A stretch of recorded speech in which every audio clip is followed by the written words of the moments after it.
ಈಗ ಕಾಪಿಂಗ್ ಸ್ವಲ್ಪ ಜಾಸ್ತಿ ಆಗ್ತಿದೆ ಅಂತೀರಾ? ಈಗ ಅಂತಲ್ಲ, ಅದು ಅವಾಗಿಂದನೂ ಇದೆ. ಈಗ ಎಕ್ಸಾಂಪಲ್ ತೊಗೊಂಡ್ರೆ ಅಪ್ಪು ಸರ್ ಎಷ್ಟು ಚೆನ್ನಾಗಿ ಎಲ್ಲರ ಹತ್ರ ನಗ್ನಗ್ತಾ ಮಾತಾಡ್ತಿದ್ರು, ಎಲ್ಲರನ್ನೂ ಎಷ್ಟು ವ್ಯಾಲ್ಯೂ ಮಾಡ್ತಿದ್ರು. ಅದನ್ನ ನೋಡಿ ಇನ್ಸ್ಪೈರ್ ಆಗಿ ನಾವು ಮಾಡ್ಬೋದು.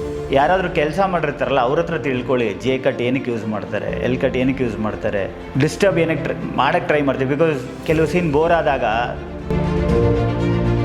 ಹನುಮಾನ್ ಕೈಂಡ್ ಅಂತ ಒಂದು ಆಲ್ಬಮ್ ಬರುತ್ತಲ್ಲ, ಅದರಲ್ಲಿ ಬರೋ ಎಡಿಟ್ಸ್ ನೋಡಿ, ಅದರಲ್ಲಿ ಬರೋ ಶೂಟ್, ವಿಜಯ್ ಶೆಟ್ಟಿ ಅವರು ಶೂಟ್ ಮಾಡಿರೋ ರೀತಿ ಇಟ್ಸ್ ಮೈಂಡ್ ಬ್ಲೋಯಿಂಗ್. ಅಂದರೆ ಪ್ರತಿ ಪ್ರಾಜೆಕ್ಟ್, ಪ್ರತಿ ಎಡಿಟ್ ಅಂತ ಏನು ಮಾಡ್ತೀವಿ ಅದಕ್ಕೊಂದು ಲೈಫ್ ತುಂಬಬೇಕಷ್ಟೇ. ಅದನ್ನು ತಿಳ್ಕೊಳ್ಳೋನೇ ಆ್ಯಕ್ಚುಯಲ್ ಎಡಿಟರ್. ಗುರು, ದುಡ್ಡು ಕೊಟ್ಟು ಬಂದಿರೋನು ಕಷ್ಟಪಟ್ಟು ಸಿನಿಮಾ ನೋಡಲ್ಲ, ನೀನು ಕಷ್ಟಪಟ್ಟಿರ್ಬೋದು, ಯೋಚನೆ ಮಾಡು ಒಂದ್ಸತಿ ಅಲ್ವಾ? ನೀನು ನಾಳೆ ಅವ್ನಿಗೋಗಿ ಹೇಳೋಕ್ಕಾಗಲ್ಲ ನಾನು ಈ ಸೀನ್ ಇಷ್ಟು ಕಷ್ಟಪಟ್ಟಿದ್ದೀನಿ, ಪ್ರೊಡ್ಯೂಸರ್ ಕಾಲು ಹಿಡ್ದಿದ್ದೀನಿ, ಇಲ್ಲ ಆರ್ಟಿಸ್ಟ್ ಕಾಲು ಹಿಡ್ದಿದ್ದೀನಿ ಅಂತ. They will not care. Almost ಜನ ಬಂದ್ಬಿಟ್ಟು ಹೇಳೋದು ದಯವಿಟ್ಟು ನಮ್ಮ ಸಿನಿಮಾ ನೋಡಿ. ಆ್ಯಕ್ಚುಲಿ ಈ ಥರ ಮಾಡೋದೇ ತಪ್ಪು ಅಂತ ನನಗನ್ಸುತ್ತೆ. ಟ್ಯಾಗ್ ಲೈನ್ ಏನು ಅಂದರೆ ನಾವು ಡಿಫ್ರೆಂಟಾಗಿ ಮಾಡಿದ್ದೀವಿ ಅಂತ. What is different? ಕಥೆನ ಹೀರೋವಾಗಿ ನಂಬ್ಕೊಂಡು ಸಿನಿಮಾ ಮಾಡೋಕ್ಕೆ ಶುರು ಮಾಡಿ, 100% ವಿ ವಿಲ್ ವಿನ್.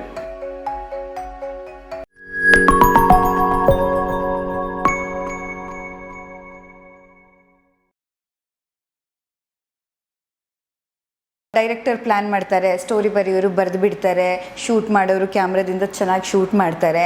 ಸೊ ಈ ಡಿಸೈಡರ್ ಯಾರಾಗಿರ್ತಾರೆ? ಎಡಿಟರ್ಗೆ ಆ ಒಂದು ಫ್ರೀಡಮ್ ಇದೆಯಾ ಡಿಸೈಡ್ ಮಾಡುವಂಥದ್ದು, ಈ ಮೂವಿನ ನಾನು ಹಿಂಗೆ ತೊಗೊಂಡು ಹೋಗ್ತೀನಿ ಅಂತ?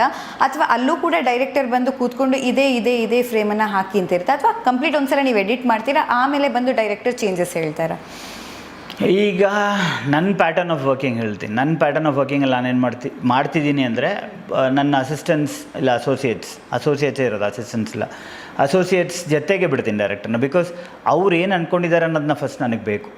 ಸೊ ನೀವು ಆ್ಯಸ್ ಇಟ್ ಈಸ್ ನಿಮ್ಮ ಸ್ಕ್ರಿಪ್ಟ್ ಏನೋ, ಕೆಲವ್ರು ಕತೆ ಮುಂಚೆನೇ ಹೇಳ್ತಾರೆ, ಹೇಳಿದಾಗ ನನಗೇನಾದ್ರು ಅನಿಸಿದ್ರೆ ಹೇಳ್ತೀನಿ, ಇಲ್ಲಾಂದರೆ ನಾನು ಕೇಳದೇ ಇದ್ದಾಗ ಏನೂ ಮಾಡೋಕ್ಕಾಗಲ್ಲ. So directors as it is edit ಮಾಡಿ ಡಬ್ ಮಾಡಿ. ಕೆಲವು ಟೈಮ್ ಏನಾಗುತ್ತೆ, ಕೆಲವು ಆರ್ಟಿಸ್ಟ್ಗಳು ಸಿಗಲ್ಲ ಅಂದಾಗ ಡಬ್ಬಿಂಗ್ ಮುಂಚೆನೇ ನೋಡಿ ಏನಾದ್ರು ಸಣ್ಣ ಕರೆಕ್ಷನ್ಸ್ ಇದ್ದರೆ, ನನಗೇನು ಎಕ್ಸ್ಟೆನ್ಷನ್ ಬೇಕಾಗುತ್ತೆ ಮಾಡಿ ಡಬ್ಬಿಂಗ್ ಕೊಡ್ತೀನಿ. ಇಲ್ಲ ಎಲ್ಲರೂ ಅವೈಲಬಿಲಿಟಿ ಇರೋಂಗಿದ್ರೆ, ನಾನು ಬ್ಯುಸಿ ಇದ್ದಾಗ ಡಬ್ಬಿಂಗ್ ಕಳಿಸಿದ ಮೇಲೆ ಕೊಡ್ತಾರೆ. ಸೊ ಆ್ಯಸ್ ಇಟ್ ಈಸ್ ಏನು ಮಾಡ್ತೀನಿ, ರಿಕ್ವೆಸ್ಟ್ ಮಾಡ್ಕೋತೀನಿ, ಈ ಥರ ನಿಮ್ಮ ವರ್ಷನ್ ಏನಿದೆ ಅದನ್ನು ಆ್ಯಸ್ ಇಟ್ ಈಸ್ ಮಾಡ್ತೀನಿ ಒಂದು ಟ್ರಿಮ್. ಅದು ಬಿಟ್ಟು ನನಗೇನಾದರೂ ಅನಿಸಿದ್ರೆ I will take a call on that. But it is your judgement, ನಿಮ್ಮ ಜಜ್ಮೆಂಟೇ. 2 ವರ್ಷನ್ ಇಲ್ಲ 3 ವರ್ಷನ್ ಏನಿರುತ್ತೆ, 3 ನೋಡಿ. But what I prefer is, ಒಂದು ವರ್ಷನ್ ನೋಡಿ 1 ದಿನ ಇಲ್ಲ 2 ದಿನ ಆದರೆ ಗ್ಯಾಪ್ ಕೇಳ್ತೀನಿ ಅವ್ರಿಗೆ. ನೋಡಬೇಡಿ, ಕಂಟಿನ್ಯೂಸ್ ಆಗಿ ನೋಡಿದ್ರೆ ಯೂಸ್ ಇಲ್ಲ. ಸೊ ಹಾಗೆ ತೋರಿಸಿ ನಿಮ್ಗೆ ಯಾವ್ದು ವರ್ಷನ್ ಬೆಟರ್. ಕೆಲವ್ರಿಗೆ ಇದ್ರಲ್ಲಿ ಸ್ವಲ್ಪ 3 ಕೊಲಾಜ್ ಮಾಡೋಕ್ಕೆ ಟ್ರೈ ಮಾಡ್ತೀವಿ, ಆ ಥರ ಎಲ್ಲ ವರ್ಕ್ ಮಾಡ್ತಿದ್ದೀನಿ ಈಗ. So that works. ಪ್ರೀವಿಯಸ್ಲಿ ಸ್ವಲ್ಪ ನೀವು ಹೇಳ್ದಂಗೆ ಅವ್ರು ಹೇಳ್ದಂಗೆ ಮಾಡಬೇಕಿತ್ತು, ಆವಾಗ ನಮಗೂ ಸ್ಯಾಟಿಸ್ಫ್ಯಾಕ್ಷನ್ ಇರ್ತಿರ್ಲಿಲ್ಲ. ಯಾಕಂದರೆ ಇನ್ನೊಂದು ಕಾಲ್, ಇವಾಗ ನಾನು ಈ 3 ವರ್ಷನ್ ಮಾಡೋದ್ರಿಂದ ಏನಾಗುತ್ತೆ, ಅವ್ರಿಗೆ 3 ನೋಡೋಕ್ಕೆ ಸಿಗ್ತಿದೆ. ಕೆಲವ್ರಿಗೆ ಏನಾಗುತ್ತೆ, ತಾಳ್ಮೆ ಇರಲ್ಲ. ಒಂದು ಈ ತಾಳ್ಮೆ ಅನ್ನೋದಕ್ಕಿಂತ ಅವರು ತುಂಬ ಸ್ಟ್ರಗಲ್ ಮಾಡ್ಕೊಂಡು ಬಂದಿರ್ತಾರೆ ಲೈಫಲ್ಲಿ. ಅವ್ರಿಗೆ ಏನೋ ಅರ್ಜೆಂಟಲ್ಲಿ ಮುಗಿದ್ಬಿಡಬೇಕು, ಆ ಒಂದು ಕಾರಣಕ್ಕೆ ಇಲ್ಲ ಇನ್ನೊಂದು ಟ್ರೈ ಮಾಡಿ ಟೈಮ್ ವೇಸ್ಟ್ ಮಾಡೋದು ಬೇಡ ಅನ್ನೋ ಆಪ್ಷನ್ ಸಿಗ್ತಿರ್ಲಿಲ್ಲ ನನಗೆ. ಸೊ ಇವಾಗ ಏನಾಗ್ತಿದೆ, ನಾನು 1 ಮಂತ್ ತೊಗೋತಿದ್ದೀನಿ, ಕೆಲವು ಟೈಮ್ 1-2 ಮಂತ್ಸ್. ಇವಾಗ ಸಿಟಿ ಲೈಟ್ಸ್ ಮಾಡ್ತಾಯಿದ್ದೀನಿ. ಸಿಟಿ ಲೈಟ್ಸ್ ಫಸ್ಟ್ ಹಾಫ್ಗೆ ನಾನು ಆಲ್ಮೋಸ್ಟ್ ಮೋರ್ ದೆನ್ 15 ಡೇಸ್ ತೊಗೊಂಡಿದ್ದೀನಿ, ಇನ್ನೂ ಮುಗ್ದಿಲ್ಲ. 15 ಅಲ್ಲ 20 ಡೇಸ್ ಆಗ್ತಿದೆ, ಇನ್ನೂ ಮುಗ್ದಿಲ್ಲ. ಸೊ ಆ ಥರ ವರ್ಕ್ ಮಾಡೋಕ್ಕೆ ಶುರು ಮಾಡಿದಾಗ ನಮಗೂ ಒಂದು ಸ್ಯಾಟಿಸ್ಫ್ಯಾಕ್ಷನ್ ಸಿಗುತ್ತೆ. ಟ್ರೈ ಮಾಡಿಬಿಟ್ಟಿದ್ದೀವಿ. ಸೊ ಅವ್ರಿಗೇನು ಬೇಕು they pick from that. So ನಮಗೊಂದು ಸ್ಯಾಟಿಸ್ಫ್ಯಾಕ್ಷನ್ ಸಿಗುತ್ತಲ್ಲ, ಹಿಂಗೆ ಮಾಡ್ಬೋದಿತ್ತು ಅನ್ನೋ ಒಂದು ಕೊರಗಂತೂ ನನಗಿಲ್ಲ. ಟ್ರೈ ಮಾಡಿದ್ದೀನಿ, ಅವ್ರಿಗೆ ಅದೇ ಇಷ್ಟ ಅಂದಾಗ ಕಮಾನ್ ಯಾರ್, ಅವ್ರು ಅಷ್ಟು ಕಷ್ಟಪಟ್ಟು ಬರೆದಿರ್ತಾರೆ, ಅಷ್ಟು ಜನನ ಕನ್ವಿನ್ಸ್ ಮಾಡಿದ್ಮೇಲೆ we should not fight for it. So end of it ನಾನು ಆಲ್ವೇಸ್ ನಮ್ಮ ತಂದೆ ಹೇಳ್ಕೊಟ್ಟಿದ್ದೇನೆ ಅಂದರೆ, ಅವರು ಡೈರೆಕ್ಷನ್ ಫೀಲ್ಡಲ್ಲಿ ಬಂದಿರೋದ್ರಿಂದ ಫಸ್ಟ್ ರೆಸ್ಪೆಕ್ಟ್ ಡೈರೆಕ್ಟರ್. ಯಾಕಂದರೆ ಏನಕ್ಕೆ ಅಂದರೆ, ಅವರು 100 ಈಗೋಗಳನ್ನ ಒಂದು ಸ್ಪಾಟಲ್ಲಿ ಹ್ಯಾಂಡಲ್ ಮಾಡ್ತಾರೆ. ಆ 100 ಈಗೋಗಳನ್ನ ಕನ್ವಿನ್ಸ್ ಮಾಡಿ ಆ ಸಿನಿಮಾ ತನಕ ತಂದಿದ್ದಾರೆ ಅಂದರೆ ಅವ್ರನ್ನ ಮೆಚ್ಚಲೇಬೇಕು. ಬಿಕಾಸ್ ನಮಗೆ ಇವಾಗ ನನಗೆ ಬರೋದು ಯಾರು, ಡೈರೆಕ್ಟರ್ ಒಬ್ಬರೇ. ನಾನು ಅವ್ರ ಜೊತೆ ಅಷ್ಟೇ ನಾನು ವಾದ ಮಾಡೋದು, ಜಗಳ ಆಡೋದು ಅಷ್ಟೇ. ಬಟ್ ಅವ್ನು ಇನ್ನೆಷ್ಟು ಜನರ ಹತ್ರ ಜಗಳ ಆಡ್ಕೊಂಡು ಬಂದಿರ್ತಾನೆ. So value his thoughts, give him time. ಹಾಗಾಗಿ ನಾನು ಇವಾಗ ಅದು ಅರ್ಥ ಆಗೋಕ್ಕೆ ಸ್ಟಾರ್ಟ್ ಆಯಿತು. ಬಿಗಿನಿಂಗಲ್ಲಿ ಹೇಳಿದಾಗ ನನ್ನ ದೇವರನಿಗೆ ಅರ್ಥ ಆಗಿರಲಿಲ್ಲ. ಇವಾಗ ವರ್ಕ್ ಮಾಡ್ತಾ ತುಂಬ ಜನ, ಕೆಲವ್ರು ಹೇಳ್ತಾರೆ, ಸರ್ ನಾನು ಕಷ್ಟಪಟ್ಟು ಕನ್ವಿನ್ಸ್ ಮಾಡಿದ್ದೀನಿ ಸರ್ ಈ ಸೀನು. ನಾನು ಅವಾಗ ಹೇಳೋದು ಒಂದೇ, ಗುರು, ದುಡ್ಡು ಕೊಟ್ಟು ಬಂದಿರೋನು ಕಷ್ಟಪಟ್ಟು ಸಿನಿಮಾ ನೋಡಲ್ಲ, ನೀನು ಕಷ್ಟಪಟ್ಟಿರ್ಬೋದು, ಯೋಚನೆ ಮಾಡು ಒಂದ್ಸತಿ ಅಲ್ವಾ? ನೀನು ನಾಳೆ ಅವ್ನಿಗೋಗಿ ಹೇಳೋಕ್ಕಾಗಲ್ಲ ನಾನು ಈ ಸೀನ್ ಇಷ್ಟು ಕಷ್ಟಪಟ್ಟಿದ್ದೀನಿ, ಪ್ರೊಡ್ಯೂಸರ್ ಕಾಲು ಹಿಡ್ದಿದ್ದೀನಿ, ಇಲ್ಲ ಆರ್ಟಿಸ್ಟ್ ಕಾಲು ಹಿಡ್ದಿದ್ದೀನಿ ಅಂತ. They will not care. ನಾನು ಕೊಟ್ಟಿರೋ ₹100 ಗುರು ನಾನು ಸಿನಿಮಾ ತೋರಿಸು ಅಷ್ಟೇ, ನಿನ್ನ ಗೋಲ್ ನನಗೆ ಬೇಕಾಗಿಲ್ಲ ಅಂತಾನೆ ಅಷ್ಟೇ. ಎಂಡ್ ಆಫ್ ದ ಡೇ ಅಷ್ಟೇ. ನಿಜ. So we should not forget we are doing movie for the audience ಹೌದು. ಅನ್ನೋದು ಮರೀಲೇಬಾರ್ದು. ಬಟ್ ನನ್ಗನ್ಸುತ್ತೆ ಈಗ ಕಂಪ್ಲೀಟ್ ಅದನ್ನು ಮರ್ತು ಬಿಟ್ಟಿದ್ದಾರೆ ಕೆಲವರು ಅಂತ. ಯಾಕಂದರೆ ಆಲ್ಮೋಸ್ಟ್ ಜನ ಬಂದ್ಬಿಟ್ಟು ಹೇಳೋದು ದಯವಿಟ್ಟು ನಮ್ಮ ಸಿನಿಮಾ ನೋಡಿ. ಆ್ಯಕ್ಚುಲಿ ಈ ಥರ ಮಾಡೋದೇ ತಪ್ಪು ಅಂತ ನನಗನ್ಸುತ್ತೆ. ದಯವಿಟ್ಟು, ಯಾಕಂದರೆ ಇಷ್ಟ ಆದರೆ ಸಿನಿಮಾ ನೀವು ಚೆನ್ನಾಗಿರೋ ಕಂಟೆಂಟ್ ಕೊಟ್ಟರೆ ಜನ ನೋಡೇ ನೋಡ್ತಾರೆ. ಯಾಕಂದರೆ ಅದು ಹಿಂದಿನ ಕಾಲದಿಂದ ಬಂದಿರುವಂಥ ಒಂದು ಸಂಪ್ರದಾಯ. ಎಷ್ಟು ಸಿನಿಮಾನ ಗೆಲ್ಲಿಸಿಲ್ಲ, ಎಷ್ಟು ಅಂದದ ಚಂದದ ಸಿನಿಮಾನ ನಿಲ್ಲಿಸಿಲ್ಲ ಅಂತ ನಂಗೆ ಅನಿಸುತ್ತೆ. ಆ್ಯಂಡ್ ನಾವು ಕಷ್ಟಪಟ್ಟು ಮಾಡಿದ್ದೀವಿ ಅಂತ ಹೇಳ್ತಾರಲ್ಲ, ಆವಾಗ ತುಂಬ ನಗು ಬರುತ್ತೆ. ಕಷ್ಟ ಯಾಕೆ ಪಡಬೇಕು, ಇಷ್ಟಪಟ್ಟು ಮಾಡಿ ಅಲ್ವಾ ಅಂತ. ಸೊ ನಿಮ್ಮ ಜೊತೆ ಬಂದು ಹೇಳ್ತಾರೆ ಸರ್ ತುಂಬ ಕಷ್ಟಪಟ್ಟು ಮಾಡಿದ್ದೀವಿ, ಚೆನ್ನಾಗಿ ಎಡಿಟ್ ಮಾಡಿಕೊಡಿ ಅಂತ ಎಲ್ಲರೂ ಹೇಳ್ತಾರೆ. ಎಲ್ಲರೂ. ಇನ್ನೊಂದೇನೆಂದರೆ ಪ್ರೆಸ್ ಮೀಟ್ಗಳಲ್ಲಿ ನಮ್ಮ ಸಿನಿಮಾ ಇಂಡಸ್ಟ್ರಿ, ಇದು ಒಂದು ಲ್ಯಾಂಗ್ವೇಜ್ ಅಂತ ಹೇಳಲ್ಲ, ಸಿನಿಮಾ ಇಂಡಸ್ಟ್ರಿದು ಟ್ಯಾಗ್ ಲೈನ್ ಏನು ಅಂದರೆ ನಾವು ಡಿಫ್ರೆಂಟಾಗಿ ಮಾಡಿದ್ದೀವಿ ಅಂತ. What is different? ಡೈಲಿ ಬೆಳಗ್ಗೆ ಏನಂದರೆ ಒಂದು ಅಪ್ಪ ಅಮ್ಮ ಮಕ್ಕಳು, ಆಮೇಲೆ ಅವ್ರಿಗೆ ಅಪ್ಪ ಅಮ್ಮ ತಾತ ಅಜ್ಜಿ ಅತ್ತೆ ಮಾವ ಎಲ್ಲ, ಇದನ್ನು ಬಿಟ್ಟು ಏನು ಡಿಫ್ರೆಂಟ್ ಮಾಡೋಕ್ಕಾಗಲ್ಲ. ಸೊ ನಾವು ಅದನ್ನು ಫಸ್ಟ್ ನಿಲ್ಲಿಸ್ಬೇಕು. ಡಿಫ್ರೆಂಟಾಗಿ ಮಾಡಿದ್ದೀವಿ ಅನ್ನೋದು ಬಿಟ್ಟು ಏನು ಸಿನಿಮಾ ಮಾಡಿದ್ದೀವಿ ಅಂತ ಡೈರೆಕ್ಟಾಗಿ ಹೇಳ್ಬಿಡ್ಬೇಕು. ಗೊತ್ತಾದ್ರೂ they will come and watch. ಹೌದು. ಹೆಂಗೂ ಸಿನಿಮಾ ಥಿಯೇಟ್ರಿಗೆ ಬರದೇ ಇರೋನು OTTಯಲ್ಲಿ ನೋಡ್ತಾನೆ. ಸೊ ಪ್ಲೀಡ್ ಮಾಡೋದು ವೇಸ್ಟ್. Be bold. ಆಮೇಲೆ ಕಥೆನ ಹೀರೋವಾಗಿ ನಂಬ್ಕೊಂಡು ಸಿನಿಮಾ ಮಾಡೋಕ್ಕೆ ಶುರು ಮಾಡಿ. 100% ವಿ ವಿಲ್ ವಿನ್ ಅಲ್ವಾ? We have won. We have just lost hopes ಅಲ್ಲ, ವಿ ಆರ್ ಬೀನ್ ನೆಗ್ಲಿಜೆಂಟ್ ಅಷ್ಟೇ.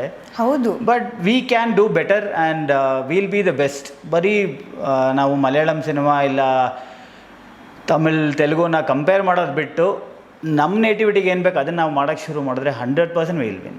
ಹೌದು. ಅದನ್ನು ಮರೆತು ಮಾಡ್ತಾ ಇದ್ದೀವಿ, ಅದಷ್ಟೇ ತಪ್ಪು. ಬಟ್ ಇದು ಆ್ಯಕ್ಚುಲಿ ನಿಮ್ಗೆ ಅನ್ಸುತ್ತೆ ಯಾವಾಗ ಚೇಂಜ್ ಆಗ್ಬೋದು ಅಂತ? ಯಾಕಂದರೆ ಈಗ ಸ್ವಲ್ಪ ಆ ಟೈಪ್ ಆಫ್ ಸ್ಟೋರೀಸೇ, ರಿಪೀಟೆಡ್ ಸ್ಟೋರೀಸ್, ಅಥವಾ ನಮ್ಗೆ ಗೊತ್ತಿರುತ್ತೆ ನೆಕ್ಸ್ಟ್ ಹೀಗೆ ಆಗುತ್ತೆ, ಹೀಗೆ ಸ್ಟೋರಿ ಹೋಗುತ್ತೆ, ಇದೇ ಡೈಲಾಗ್ ಬರುತ್ತೆ, ಆಮೇಲೆ ಕಂಪ್ಲೀಟ್ ಬೇಸಿಕ್ ಆಡಿಯನ್ಸ್ಗೆ ಅರ್ಥ ಆಗಿಬಿಡುತ್ತೆ. ಸೊ ತುಂಬ ಸಿನಿಮಾ ಪ್ರಿಯರು ಇರ್ತಾರಲ್ವ, ಯಾರು ಆ್ಯಕ್ಚುಲ್ ಥಿಯೇಟರ್ಗೆ ಪ್ರತಿ ಸಿನಿಮಾಗೂ ಬರ್ತಾರೆ, ಅವ್ರಿಗಂತೂ ತುಂಬ ಹರ್ಟ್ ಮಾಡುವಂಥ ಸಿನಿಮಾಗಳಾಗುತ್ತೆ. ಸೊ ಇಂಥದ್ದೇ ಎಡಿಟಿಂಗಿಗೆ ನಿಮ್ಗೆ ಬರುತ್ತೆ ಅಲ್ವಾ, ಆವಾಗ ನೀವು ಹೇಳಿದ್ದೀರಾ ಇದು ವರ್ಕ್ ಆಗಲ್ಲ, ಯಾಕೆ ಇಷ್ಟು ರಿಪೀಟೆಡ್ ತರ್ತೀರಾ ಅಂತ? ಮನ್ಸು ಹೊಡಿಬಾರ್ದು ಅಂತ ಬಿಗಿನಿಂಗ್ ಸ್ಟೇಜಸಲ್ಲಿ ಅನಿಸುತ್ತೆ. ಅಂದರೆ ಸಿನಿಮಾ ಶುರು ಮಾಡಿದ ತಕ್ಷಣ ಯಾಕೆ ಡಿಸ್ಕರೇಜ್ ಮಾಡಬೇಕು ಅಂತ. ಒಂದು ವಾರ 10 ದಿನ ಆದಮೇಲೆ ನಾನು 100% ಹೇಳ್ತೀನಿ, ಗುರು ಇದು ವರ್ಕ್ ಆಗಲ್ಲ, ಮತ್ತೆ ಎಷ್ಟು ಸತಿ ನೋಡೋದು. ಆಮೇಲೆ ನನ್ನ ವರ್ಕ್ ಮಾಡಿರೋ ಮೂವೀಸ್ ಇದ್ದರೆ ಎಕ್ಸ್ಪೀರಿಯೆನ್ಸು ನಾನು ಅದರದ್ದೇ ಹೇಳ್ತೀನಿ. ಈ ಸೀನ್ ಅದರಲ್ಲೇ ಇದೆಯಲ್ಲ, ಇಲ್ಲ ತಮಿಳ್ ಮೂವೀಸಲ್ಲಾಗಲಿ ಬೇರೆ ಯಾವುದೇ ಮೂವೀಸಲ್ಲಿದ್ದರೂ ಈ ಸೀನ್ ಅಲ್ಲಿದೆ, ಪ್ಲಸ್ ಹಂಗಂಗೆ ಯಾಕೆ ಕಾಪಿ ಮಾಡಬೇಕು ನಾವು? ಇನ್ಸ್ಪೈರ್ ಆಗ್ಬೋದು, ಇನ್ಸ್ಪೈರ್ ಆಗೋದ್ರಲ್ಲಿ ತಪ್ಪೇನಿಲ್ಲ. ಬಿಕಾಸ್ ಈಗ ಎಕ್ಸಾಂಪಲ್ ತೊಗೊಂಡ್ರೆ ಅಪ್ಪು ಸರ್ ಎಷ್ಟು ಚೆನ್ನಾಗಿ ಎಲ್ಲರ ಹತ್ರ ನಗ್ನಗ್ತಾ ಮಾತಾಡ್ತಿದ್ರು, ಎಲ್ಲರನ್ನೂ ಎಷ್ಟು ವ್ಯಾಲ್ಯೂ ಮಾಡ್ತಿದ್ರು. ಅದನ್ನ ನೋಡಿ ಇನ್ಸ್ಪೈರ್ ಆಗಿ ನಾವು ಮಾಡ್ಬೋದು, ಅದನ್ನು ನಾವು ಕಾಪಿ ಅನ್ನಲ್ಲ. ಹೌದು. We are trying to be a human being ಅನ್ನೋದು. ಸೊ ಲೈಕ್ ವೈಸ್ ಇವಾಗ ಯಾವ್ದಾದ್ರು ಒಂದು ಸೀನ್ ಇಷ್ಟ ಆದರೆ ಅದರಲ್ಲಿ ಕಂಟೆಂಟ್ ಏನಿದೆ ಅಷ್ಟನ್ನು ಮಾತ್ರ ಫಾಲೋ ಮಾಡಬೇಕು, ಅದನ್ನು ಹಂಗಂಗೆ ರೆಪ್ಲಿಕಾ ಮಾಡೋದಲ್ಲ. ಸೊ ಅದಕ್ಕೆ ತುಂಬ ಡಿಫ್ರೆನ್ಸ್ ಇದೆ. ಎಸ್. ಇನ್ಸ್ಪೈರೇಷನ್ಗೂ ಕಾಪಿಯಿಂಗು ತುಂಬ. ಈಗ ಕಾಪಿಯಿಂಗ್ ಸ್ವಲ್ಪ ಜಾಸ್ತಿ ಆಗ್ತಿದೆ ಅಂತೀರಾ? ಈಗ ಅಂತಲ್ಲ, ಅದು ಅವಾಗಿಂದನೂ ಇದೆ. ಹೌದು, ತುಂಬಾ ಇದೆ ಅವಾಗಿಂದನೂ. ಹೌದು. ಬಟ್ ಹೇಳೋದು ಮಾತ್ರ ನಾವು ಇನ್ಸ್ಪೈರ್ ಆಗಿ ಮಾಡಿಬಿಟ್ಟಿದ್ದೀವಿ. ತುಂಬ ಜನ ಎಡಿಟಿಂಗ್ ಫೀಲ್ಡಲ್ಲೇ ಹೇಳ್ತಾರೆ, ನಾನೇ ಹೈ ಸ್ಪೀಡ್ ಕಂಡುಹಿಡಿದಿದ್ದು, ಅಂದರೆ ಸ್ಲೋ ಮೋಷನ್ ಕಂಡುಹಿಡಿದಿದ್ದು, ನಾನೇ ಎಫೆಕ್ಟ್ಸ್ ಕಂಡುಹಿಡಿದಿದ್ದು ಅಂತ. ಓಕೆ. ಮದುವೆ ಮನೆ ಎಡಿಟಿಂಗ್ ಅವರು ಎಫೆಕ್ಟ್ಸ್ನ ಯಾವಾಗಿಂದನೂ ಯೂಸ್ ಮಾಡ್ತಾರೆ. ಸಿನಿಮಾ ಇವಾಗ ತಂದಿದ್ದಾರೆ. ಆಮೇಲೆ ಸ್ಟೆಪ್ ಫ್ರೀಸ್ ಎಲ್ಲ 60s or 70s, I don't remember, ಮರ್ತೋಗಿದ್ದೀನಿ, ಮೆಮರಿ ಇಶ್ಯೂ ನಂದು. ಆವಾಗಲೇ ಸ್ಟಾರ್ಟ್ ಆಗಿದೆ. ಅದೆಲ್ಲ ತುಂಬ ದೊಡ್ಡ ವ್ಯಕ್ತಿಗಳು ಕಂಡುಹಿಡಿದಾರೆ. ನಾವು ಇವಾಗ ಸ್ಟುಪಿಡಾಗಿ ಅದೆಲ್ಲ ಕಂಡುಹಿಡಿದಿದ್ದೀವಿ ಅಂದರೆ ನಮ್ಮಂಥ ದಡ್ಡ ಇನ್ನೊಬ್ಬ ಇರಲ್ಲ ಅಲ್ವಾ? ಆ್ಯಕ್ಚುಲಿ ಅದೆಲ್ಲ basics. Actually slow motion, speed cut ಅದೆಲ್ಲ ಯಾವಾಗಲೂ ಬಂದ್ಬಿಟ್ಟು, ಅದೇ ಎಡಿಟಿಂಗ್ ಅದು ಯಾವಾಗಲೂ ಸ್ಟಾರ್ಟ್ ಆಗಿಬಿಟ್ಟಿದೆ. ಬಟ್ ಸುಮ್ಮನೆ ಈಗ ಇನ್ಸ್ಟಿಟ್ಯೂಟಲ್ಲಿ ಹೋಗಿ ಜೆ ಕಟ್ ಎಲ್ ಕಟ್, ನಾನು ಹೇಳೋದೇನೆಂದರೆ, ಸಿನ್ಸಿಯರಾಗಿ ಹೇಳೋದಂದರೆ, try to understand why have they done that J cut. So ಇನ್ಸ್ಟಿಟ್ಯೂಟಲ್ಲಿ ಹೇಳ್ಕೊಟ್ರೂ ಅವನು ಬರೀ ಬುಕ್ ಓದ್ಕೊಂಡು ಬಂದಿರ್ತಾನೆ. ಯಾರಾದರೂ ಕೆಲಸ ಮಾಡಿರ್ತಾರಲ್ಲ ಅವ್ರ ಹತ್ರ ತಿಳ್ಕೊಳ್ಳಿ, ಜೆ ಕಟ್ ಏನಕ್ಕೆ ಯೂಸ್ ಮಾಡ್ತಾರೆ, ಎಲ್ ಕಟ್ ಏನಕ್ಕೆ ಯೂಸ್ ಮಾಡ್ತಾರೆ, ಜಾರಿಂಗ್ ಏನಕ್ಕೆ ಯೂಸ್ ಮಾಡ್ತೀವಿ, ಡಿಸ್ಟರ್ಬ್ ಏನಕ್ಕೆ ಮಾಡೋಕ್ಕೆ ಟ್ರೈ ಮಾಡ್ತೀವಿ. ಬಿಕಾಸ್ ಕೆಲವು ಸೀನ್ ಬೋರ್ ಆದಾಗ ಡಿಸ್ಟರ್ಬ್ ಮಾಡಬೇಕು ನಾವು. ಆ ಪಾಯಿಂಟಲ್ಲಿ ನನ್ನ ಮಗ ಏನು ಮಾಡ್ದ ಅಂತ ಗೊತ್ತಾಗಬಾರ್ದು, ಅದಕ್ಕೆಲ್ಲ ಕೆಲವು ಟೈಮ್ ಮಾಡಿರ್ತೀವಿ. ಅದು ಏನಕ್ಕೆ ಆ ಪಲ್ಸ್ ತಿಳ್ಕೊಬೇಕು. ರೆಸ್ಟ್ಲೆಸ್ನೆಸ್ ಯಾವಾಗ ಆಗುತ್ತೆ, ಒಂದು ಸೀನಲ್ಲಿ ರೆಸ್ಟ್ಲೆಸ್ನೆಸ್ ಯಾವಾಗ ಆಗುತ್ತೆ ಅಂದಾಗ ಅಲ್ಲೇನೋ ಮಾಡ್ತಿರ್ತೀವಿ. ಅದೆಲ್ಲ ಮಾಡ್ತಾ ನಾನು ಹಿಂಗೆ ಕೂತ್ಕೊಂಡು ಹೇಳ್ಕೊಟ್ರೆ ಯಾರಿಗೂ ಅರ್ಥ ಅರ್ಥ ಆಗಲ್ಲ, ಆಗಲ್ಲ. ಜೊತೆಗೆ ಬಂದು ನಿಂತ್ಕೊಂಡು ಕೆಲಸ ಮಾಡಿದ್ರೆ ಮಾತ್ರ ಅರ್ಥ ಆಗುತ್ತೆ. ಮತ್ತು ಅವರು ಮಾಡಿದಾಗ ಅವರಿಗೆ ತುಂಬ ಜನ ಇವಾಗ ಹೆಂಗೆ ಅಂದರೆ ನನಗೆ ಇನ್ಸ್ಟಾದಲ್ಲಿ ಅದೆಲ್ಲ ಹಾಕೋದು, ನನಗೆ ಅದು ಬರುತ್ತೆ ಇದು ಬರುತ್ತೆ, ನಾನು ರೆಫರೆನ್ಸ್ ವಿಡಿಯೋ ನೋಡಿ see what have you learn from there, you have copied from somewhere, ಅಷ್ಟೇ ತಾನೆ. ಅದನ್ನ ನನಗೆ ಯಾಕೆ ತೋರಿಸ್ತಿದ್ದೀರಾ? If you want to learn work, come and learn, it's okay. ನೀವು ಬರೋದೇ ನಾನು ಕಲ್ತಾಯಿತು ನನಗೆ ಕೆಲಸ ಕೊಡಿ ಅಂದರೆ. ಹೌದು, ಆ್ಯಕ್ಚುಲಿ ಇವಾಗ ಆ ಮೈಂಡ್ ಸೆಟ್ಟೇ ಜಾಸ್ತಿ ಇರೋದು ನನಗೆ. ಅದು ಈಗ ಮೊಬೈಲ್, ನಮ್ಮ ಸೋಷಿಯಲ್ ಮೀಡಿಯಾ ರೀಲ್ಸ್ಗಳ ಎಡಿಟ್ ಬಂದಮೇಲೆ ನಿಜ ಹೇಳಬೇಕು ಅಂದರೆ ಒಂದು ಟೆಕ್ಸ್ಟ್ ಹಾಕಿ ಆ ಟೆಕ್ಸ್ಟ್ ಚೆಂದ ಕಾಣೋದಕ್ಕೆ ಅದನ್ನು ಇನ್ನೊಂದು ಸ್ವಲ್ಪ ಚೆನ್ನಾಗಿ ಮಾಡೋದಕ್ಕೇ ಒಂದೊಂದು ಗಂಟೆ ತೊಗೊಳ್ಳುವಂಥ ಟೈಮ್ಸ್ ಕೂಡ ಇರುತ್ತೆ. ಯಾಕಂದರೆ ಆ್ಯಕ್ಚುಲ್ ಎಡಿಟಿಂಗಲ್ಲಿ ಅದಕ್ಕೆ ನೀವು 3D ಎಫೆಕ್ಟ್ ಹಾಕೋದಾ ಅಥವಾ ಅದಕ್ಕೆ ಬೇಕಾಗಿರುವಂಥ ಎಫೆಕ್ಟ್ಸ್ ಹಾಕೋದಾ, ಅದನ್ನು ಮೋಷನ್ಸ್ ಕೊಡೋದಾ, ಇದೆಲ್ಲನೂ ಹಾಕೋದಕ್ಕೂ ಎಷ್ಟು ಗಂಟೆ ಬೇಕಾದರೂ ತೊಗೋಬೋದು, ಯಾಕಂದರೆ ಅದು ಚೆನ್ನಾಗಿ ಕಾಣಿಸೋದಕ್ಕೆ. ಬಟ್ ಇದರಲ್ಲೆಲ್ಲ ಆಲ್ರೆಡಿ ಸೆಟ್ ಇರುತ್ತಲ್ಲ, ಹಾಕೋದು ಕೊಡೋದು, ಮೇ ಬಿ ಅದೇ ಎಡಿಟಿಂಗ್ ಅನ್ನೋದು ಆಗಿಬಿಟ್ಟಿದೆ ಕೆಲವರಿಗೆ ಅನ್ಸುತ್ತೆ. ಸೀರಿಯಸ್ಲಿ ತುಂಬ ಈಸಿ ಆಗೋಗಿದೆ. ಎಲ್ಲರೂ ಇದೇನಿದು ಅಂದರೆ ಪ್ಲಗಿನ್ಸ್ ಮೇಲೆ ನಂಬಿರ್ತಾರೆ. ಬಟ್ ಈ ಹನುಮಾನ್ ಕೈಂಡ್ ಅಂತ ಒಂದು ಆಲ್ಬಮ್ ಬರುತ್ತಲ್ಲ, ಅದರಲ್ಲಿ ಬರೋ ಎಡಿಟ್ಸ್ ನೋಡಿ, ಅದರಲ್ಲಿ ಬರೋ ಶೂಟ್, ಬಿಜಾಯ್ ಶೆಟ್ಟಿ ಅವರು ಶೂಟ್ ಮಾಡಿರೋ ರೀತಿ ಇಟ್ಸ್ ಮೈಂಡ್ ಬ್ಲೋಯಿಂಗ್. ಅಂದರೆ ದೇವ್ ನಾಟ್, ಅವ್ನು editor, I forgotten his name, superb editor ಅವನು. ಆಲ್ಬಮ್ಸ್ ಆರ್ ರಿಯಲಿ, ಯಾಕಂದರೆ ಅವ್ರು ನಂಬರ್ ಆಫ್ ಶಾರ್ಟ್ಸ್ ತೆಗೆದಿರ್ತಾರೆ, ಅಷ್ಟು ಪೇಷನ್ಸ್ನ ಅವ್ನು ಕುತ್ಕೊಂಡು ಮಾಡಿರ್ತಾನೆ. ಇಟ್ಸ್ ಅದನ್ನು ಹೇಳೋಕ್ಕೆ ಆಗಲ್ಲ, ಆ difficulty what he would have gone through. ಅದನ್ನು ನೋಡಿದ ತಕ್ಷಣ ಇದೇನಿದೆ ಈಸಿ, ಹೇಳೋರಿಗೆ ಈಸಿ ನಾನು ಮಾಡಿಬಿಡ್ತೀನಿ ಅಂತ. ಮಾಡಿ ಫಸ್ಟ್ ಶೂಟ್ ಮಾಡಿ. ಬಿಜಾಯ್ ಶೆಟ್ಟಿ ಏನು ಮಾಡಿದ್ದಾರೆ, ಅವರ ಕಾನ್ಸೆಪ್ಷಲೈಸ್ ಏನು ಯೂಸ್ ಮಾಡ್ಕೊಂಡು ಮಾಡಿದ್ದಾರೆ, ಅದನ್ನೆಲ್ಲ ಯೋಚನೆನೂ ಮಾಡಲ್ಲ, ಸುಮ್ಮನೆ ಹೇಳ್ಬಿಡೋದು. ಒಂದು ಕ್ಯಾಮ್ರಾ ಇದ್ರೆ ಏನು ಯಾರು ಬೇಕಾದ್ರೆ ಮಾಡ್ಬೋದು ಅಂತ. ಹೌದು ಹೌದು, ನಿಜ ಅದು ಆ್ಯಕ್ಚುಲಿ. ಬಟ್ ಎಡಿಟಿಂಗ್ ಯಾರಿಗೆ ಗೊತ್ತಿಲ್ವೋ ಅವರಿಗೆ ಎಡಿಟರನ್ನು ನೋಡುವಾಗ ಜಸ್ಟ್ ಕಟ್ ಆ್ಯಂಡ್ ಪೇಸ್ಟ್ ಅಂತ ಅನ್ಕೋತಾರೆ. ಯಾರು ಎಡಿಟರ್ ಇದ್ದಾರೋ, ಅದು ಈಗ ಯೂಟ್ಯೂಬ್ ಎಡಿಟರ್ಸ್ ಆಗಿರಲಿ, ಸೋಷಿಯಲ್ ಮೀಡಿಯಾ ಎಡಿಟರ್ ಆಗಿರಲಿ, ಅವರೆಲ್ಲ ಆಲ್ರೆಡಿ ಪ್ರೀಸೆಟ್ ಆಗಿರುತ್ತೆ, ನಾನು ಅದನ್ನು ಹಾಕೋದೇ ಎಡಿಟ್ ಅಂತ ಅಂದ್ಕೊಂಡಿರಬಹುದು. ಆ್ಯಕ್ಚುಲಿ ಫಿಲ್ಮ್ ಎಡಿಟಿಂಗ್ ಅಂದರೆ ಹೇಗೆ, ಏನು, ಎಲ್ಲಿಂದ ಸ್ಟಾರ್ಟ್ ಆಗುತ್ತೆ? ಫಿಲ್ಮ್ ಎಡಿಟಿಂಗ್ ಹೇಗಿರುತ್ತೆ? ಯಾಕಂದರೆ ನನಗೆ ಅನ್ಸುತ್ತೆ ಈಗ ಸಾಂಗ್ ಇದರಲ್ಲೇ ಎಡಿಟಿಂಗ್ ಬರುತ್ತಾ, ಅಥವಾ ಮ್ಯೂಸಿಕ್ ಎಡಿಟ್ ಬೇರೆ ಕಡೆ ಆಗುತ್ತಾ, ಮ್ಯೂಸಿಕ್ ಎಡಿಟರ್ ಬೇರೆ ಇರ್ತಾರಾ, ಸೌಂಡ್ ಇಂಜಿನಿಯರ್ ಅದನ್ನು ಮಾಡಿಕೊಡ್ತಾರಾ, ಅಥವಾ ಡಬ್ಬಿಂಗ್ ಬೇರೆನೇ ಆಗುತ್ತೆ, ನೀವು ಎಡಿಟ್ ಮಾಡಿ ಆದಮೇಲೆ ಡಬ್ಬಿಂಗಿಗೆ ಹೋಗುತ್ತಾ, ಅಥವಾ ಡಬ್ಬಿಂಗ್ ಮಾಡಿದ್ದನ್ನು ನೀವು ಇಲ್ಲಿ ಬಂದು ಸೇರಿಸ್ತೀರಾ, ಹೇಗಿರುತ್ತೆ ಆ ಪ್ರೋಸೆಸ್? ಅಥವಾ ಎಲ್ಲನೂ ತಂದು ಒಟ್ಟಿಗೆ ನೀವು ಮಾಡಿಕೊಡೋದಾದ, ಎಲ್ಲ ಕಟ್ ಮಾಡಿಕೊಡ್ತಾರೆ, ಅದನ್ನು ಮಾಡೋದಾ, ಹೇಗೆ ಅದಿರುತ್ತೆ? ಫಿಲ್ಮ್ ಎಡಿಟರ್ ಅಂದರೆ ಯಾರು, ಹೇಗೆ? ಡಿಜಿಟಲ್ ಸಿನಿಮಾ ಅಂತ ಹೇಳ್ಬಿಡ್ತೀನಿ. ಡಿಜಿಟಲ್ ಸಿನಿಮಾದಲ್ಲಿ ಇವಾಗ ಹೆಂಗಾಗಿದೆ ಅಂದರೆ, ನಿಮಗೆ 24 ಫ್ರೇಮಲ್ಲಿ ಶೂಟ್ ಮಾಡಿದ್ರೆ 24 ಇಸ್ ಅ ನಾರ್ಮಲ್, ನೀವೇನು ಥಿಯೇಟ್ರಲ್ಲಿ ಪ್ಲೇ ಮಾಡ್ತೀವಲ್ಲ ಅದೆಲ್ಲ 24. ಸೊ ನಾರ್ಮಲ್ ಕ್ಯಾಮ್ರಲ್ಲಿ 24 ಶೂಟ್ ಆಗೋದು. ಆ 24 ಶೂಟ್ ಆದಾಗ ಅದರಲ್ಲೇ ಆಡಿಯೋ ಬಂದಿರುತ್ತೆ ವಿತ್ ಆ್ಯಂಬಿಯನ್ಸ್ ನಾಯ್ಸ್, ಸುತ್ತಮುತ್ತ ಏನು ಸೌಂಡ್ಸ್ ಇದೆ ಎಲ್ಲ ಡಿಸ್ಟರ್ಬೆನ್ಸ್ ಜೊತೆ. ಅದನ್ನು ನಾವು ಎಡಿಟ್ ಮಾಡ್ತೀವಿ. ಎಡಿಟ್ ಮಾಡೋಕ್ಕೆ ಮುಂಚೆ ಏನು ಮಾಡ್ತೀವಿ, ಪ್ರತಿ ಸೀನ್ ಅಂತ ಮಾಡ್ತಾರೆ. ಇವಾಗ ಸೀನ್ 1, ಸೀನ್ 2 ಅಂತ ಮಾಡಿದಾಗ ಸೀನ್ 1ನಲ್ಲಿ ಒಂದು 20 ಶಾಟ್ ಇರ್ಬೋದು. ಆ ಸೀನ್ಸ್ನೆಲ್ಲ ಬೈಫೋಕೇಟ್ ಮಾಡಿ ಅದರಲ್ಲಿ ಬೆಸ್ಟ್, ಅದರಲ್ಲಿ ಸ್ಟೋರಿ ಟೆಲ್ಲಿಂಗ್ ಮಾಡಿ ಎಡಿಟ್ ಮಾಡಿ, ಅದರಲ್ಲಿ ಸ್ಟೋರಿ ಟೆಲ್ಲಿಂಗೇ ಎಡಿಟಿಂಗ್. ಸೊ ಆ ಸ್ಟೋರಿ ಟೆಲ್ಲಿಂಗ್ ಎಲ್ಲ ಮುಗಿಸಿ ಎಲ್ಲ ರೆಡಿ ಆದಾಗ we send it to dubbing. Because ಇದರಲ್ಲೆಲ್ಲ ನಾಯ್ಸ್ ಇರುತ್ತಲ್ಲ, we cannot use it for theatre purpose. So dubbing ಅನ್ನೋದು ಡಬ್ಬಿಂಗ್ ಎಂಜಿನಿಯರ್ ಅಂತ ಇರ್ತಾರೆ, ಅವ್ರು ಮಾಡ್ತಾರೆ. ಡಬ್ಬಿಂಗ್ ಎಲ್ಲ ಆದಮೇಲೆ ಅವರು ಡಬ್ ಸೌಂಡ್ ಸಿಂಕ್ ಮಾಡಿ ಮತ್ತೆ ನಮಗೆ ಕೊಟ್ಟಾಗ ಅದರಲ್ಲಿ ನಾವು ಫೈನಲ್ ಎಡಿಟಿಂಗ್ ಅಂತ ಮಾಡ್ತೀವಿ. ಫಸ್ಟ್ ನಾಯ್ಸ್ ಜೊತೆ ನಮಗೂ, ಈಗ ನಾನು ಮಾತಾಡ್ತಿದ್ದೀನಲ್ಲ, ಪೂ ಆದಮೇಲೆ ಈಗ ರಿಯಲ್ ಸೌಂಡ್ ಅಂದಾಗ, ಇವಾಗ ನಾವು ಆಚೆ ಎಲ್ಲಾದರೂ ಶೂಟ್ ಮಾಡಿದ್ರೆ ಪೂ ಆದಮೇಲೆ ಏನು ಡಿಸ್ಟರ್ಬೆನ್ಸ್ ನಾಯ್ಸ್ ಇರುತ್ತೆ ಅದ್ರ ಜೊತೆಗಿರುತ್ತೆ. ಸೊ ನಾವು ಅದನ್ನು ಇಟ್ಟೇ ಎಡಿಟ್ ಮಾಡಿ ಡಬ್ಬಿಂಗ್ ಕಳಿಸಿರ್ತೀವಿ. ಈಗ ಡಬ್ ಸೌಂಡ್ ಅಂತ ಬಂದಾಗ ಅದು ಕ್ಲಾರಿಟಿ ಇರುತ್ತೆ. ಪೂದು ಅಲ್ಲೇ ಅಂತ ಸೌಂಡ್ ಎಂಡ್ ಆಗುತ್ತಲ್ಲ, ಅಲ್ಲೇ ಮಾಡ್ಯುಲೇಷನ್ ಕಟ್ಟಾಗಿರುತ್ತೆ. ಸೊ ಆ ಮಾಡ್ಯುಲೇಷನ್ ಪ್ರಕಾರ ನಾವು ಎಡಿಟ್ ಮಾಡೋಕ್ಕೆ ಶುರು ಮಾಡಿದಾಗ ಲ್ಯಾಗ್ ಅಂತ ಇವಾಗ ಏನು ಹೇಳ್ತಿದ್ದೀವಿ, ಬೋರ್ ಅಂತ, ಪ್ರತಿ ಶಾರ್ಟಲ್ಲೂ ಒಂದು ಲ್ಯಾಗ್ ಅನ್ನೋದು ಇರುತ್ತೆ. ಆ ಲ್ಯಾಗ್ನ ಕಟ್ ಮಾಡ್ತಾ ಇದ್ದಾಗ ಮಾತ್ರ ನಾವು ಟೋಟಲ್ ಸಿನಿಮಾ ಲ್ಯಾಗ್ ಕಟ್ ಮಾಡೋಕ್ಕಾಗೋದು. ಸೊ ಅದು ತುಂಬ ಜನಕ್ಕೆ ಗೊತ್ತಿಲ್ಲ. ಅವ್ರು ಏನು ಮಾಡ್ತಾರೆ, ಆ್ಯಸ್ ಡಬ್ ಸೌಂಡಿಂದ ಬಂದ ತಕ್ಷಣ ಸುಮ್ಮನೆ ಒಂದು ರ್ಯಾಂಡಮಾಗಿ ಕಟ್ ಮಾಡಿ ಓಕೆ ಅಂತ ಮಾಡ್ಬಿಡ್ತಾರೆ. ಪ್ರತಿ ಶಾರ್ಟಲ್ಲಿ ಲ್ಯಾಗ್ ಇರುತ್ತೆ. ಅದನ್ನು ತಿಳ್ಕೊಳ್ಳೋನೇ actual editor. It is not about YouTube editing ಅಂತಲ್ಲ, ಎಲ್ಲರಿಗೂ ಒಂದೇ. ಮೂವಿಯಲ್ಲಿ ಏನು ಅಂದರೆ ಒಂದು ಸ್ಟೋರಿ ಇರುತ್ತೆ, ಒಂದೊಂದು ಪ್ರತಿ ಸೀನಿಗೂ ಒಂದು ಸ್ಟೋರಿ ಇರುತ್ತೆ, ಅದಕ್ಕೆ ತಕ್ಕಂಗೆ ಎಡಿಟ್ ಮಾಡಬೇಕು ಅಷ್ಟೇ. ಯೂಟ್ಯೂಬ್ ಅವ್ರಿಗೂ ಅವ್ರದ್ದೇ ಡಿಫಿಕಲ್ಟೀಸ್ ಇರುತ್ತೆ, ಅದ್ರದ್ದು ನನಗೆ ಗೊತ್ತಿಲ್ಲ. Because I have not work much on that. I have done documentaries, 1-2 ಸಣ್ಣ ಸೀರಿಯಲ್ ಮಾಡಿದ್ದೀನಿ, ತುಂಬ ಡಾಕ್ಯುಮೆಂಟ್ರೀಸ್ ಮಾಡಿದ್ದೀನಿ, ಕಾರ್ಪೊರೇಟ್ ಫಿಲ್ಮ್ಸ್ ಮಾಡಿದ್ದೀನಿ. ಪ್ರತಿಯದ್ದು ಡಿಫ್ರೆಂಟ್. ಬಟ್ ನಾನು ತುಂಬ ಡಾಕ್ಯುಮೆಂಟ್ರೀಸ್ ಎಂಜಾಯ್ ಮಾಡ್ತೀನಿ. ಬಿಕಾಸ್ ಇನ್ಫಾರ್ಮೇಟಿವ್ ಆಗಿರುತ್ತೆ. ಆ ಇನ್ಫಾರ್ಮೇಷನ್ ತಕ್ಕಂಗೆ ಶಾರ್ಟ್ಸ್ ಎಡಿಟ್ ಮಾಡೋದು ಇಟ್ಸ್ ರಿಯಲ್ ಫನ್. ಆ್ಯಂಡ್ ನನಗೂ ತುಂಬ ಬೋರ್ ಹೊಡೆದಾಗ ಐ ವಾಚ್ ಡಾಕ್ಯುಮೆಂಟ್ರೀಸ್. ನೆಟ್ಫ್ಲಿಕ್ಸಲ್ಲಾಗಲಿ, ಡಿಸ್ಕವರಿ, ಇದೆಲ್ಲ ಡಾಕ್ಯುಮೆಂಟ್ರೀಸ್ ತುಂಬ ನೋಡ್ತೀನಿ. ಅದರಲ್ಲಿ ತುಂಬ ಸಿಗುತ್ತೆ ಕಲಿಯೋಕ್ಕೆ. ಬೇಸಿಕಲಿ ಎಡಿಟಿಂಗ್ ಕಲಿಯೋಕ್ಕೆ ಡಾಕ್ಯುಮೆಂಟ್ರೀಸ್ ಆರ್ ದಿ ಬೆಸ್ಟ್. ಹೌದು, ನಿಜ. 100% ಅದು ಬಿಟ್ಟರೆ ಇವಾಗ ತುಂಬ ಅಂದರೆ ಸ್ವಲ್ಪ ತಾಳ್ಮೆ ಬೆಳೆಸ್ಕೊಬೇಕು. ಈ ಜನ್ರೇಷನ್ಗೆ ಅದಿಲ್ಲ. ಹೌದು, ಬಿಕಾಸ್ ಎಲ್ಲ ಈಸಿಯಾಗಿ ಸಿಗುತ್ತಲ್ಲ ನಿಮಗೆ. ಹಾಗಾಗಿ ನಿಮ್ಮ ತಪ್ಪಲ್ಲ, ನಮ್ಮದು ತಪ್ಪಲ್ಲ, ಕಂಡಿಡಿದವ್ರದ್ದು ತಪ್ಪಲ್ಲ, ಯಾರ್ದು ತಪ್ಪಲ್ಲ. ಯಾಕಂದರೆ ತಪ್ಪು ಅಂತ ಹೇಳಿದ್ರೆ ನಾನೇ ಕೆಟ್ಟವನು. ಸೊ ಅಡ್ಯಾಪ್ಟ್ ಆಗಬೇಕು. ಅಡ್ಯಾಪ್ಟೇಷನ್ ಜೊತೆ ಪ್ರತಿ ಪ್ರಾಜೆಕ್ಟ್, ಪ್ರತಿ ಎಡಿಟ್ ಅಂತ ಏನು ಮಾಡ್ತೀವಿ ಅದಕ್ಕೊಂದು ಲೈಫ್ ತುಂಬಬೇಕಷ್ಟೆ. ನನ್ನ ಲ್ಯಾಂಗ್ವೇಜಲ್ಲಿ ಹೇಳ್ಬೇಕಾದ್ರೆ ಎಡಿಟಿಂಗ್ ಈಸ್ ಒಂದು ವಿಶ್ವಲ್ ಲ್ಯಾಂಗ್ವೇಜ್, ಅಂದರೆ ಒಂದು ಸ್ಟೋರಿ ಟೆಲ್ಲಿಂಗ್ ಲ್ಯಾಂಗ್ವೇಜ್ ಅದು.